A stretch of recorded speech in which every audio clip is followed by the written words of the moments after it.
IPS PV Sunil Kumar పై deputy speaker Raghurama Krishnam Raju fire అయ్యారు.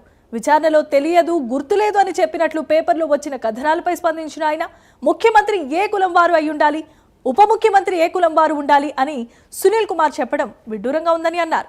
బాధ్యత గల పదవిలో ఉన్నవారు బాధ్యత వ్యవహరించాలి కానీ రాజకీయం మాట్లాడకూడదని హితో పలికారు.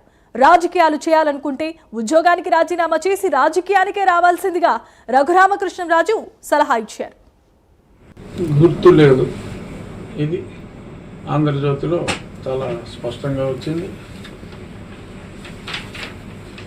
ఆయనకి సడన్గా ఏమడిగినా ఈ న్యూస్ పేపర్ కథనాలే, ఈనాడులో కూడా పెద్ద న్యూస్ ఐటమ్ వచ్చింది.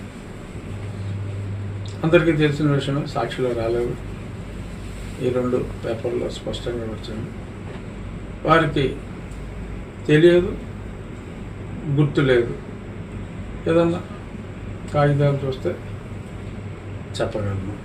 ఇలా మొత్తం మీద ఆయనకి మతి మార్పు వచ్చినట్టు చక్కగా అభినయం చేశారా, అదే నిజంగా దొబ్బిందా మనకు తెలియదు. ఎందుకంటే మరి మొన్నే ఆయన ముఖ్యమంత్రిగా ఏ కులం వారు ఉండాలి, ఉప ముఖ్యమంత్రిగా ఏ కులం వారు ఉండాలి అని చక్కటి రాజకీయ సూచనలు కూడా సమాజానికి చేశారు. డ్యూటీలో ఉన్న ఆఫీసర్కి రాజకీయాలు మాట్లాడకూడదమ్మా అని చెప్పి నేను చెప్తే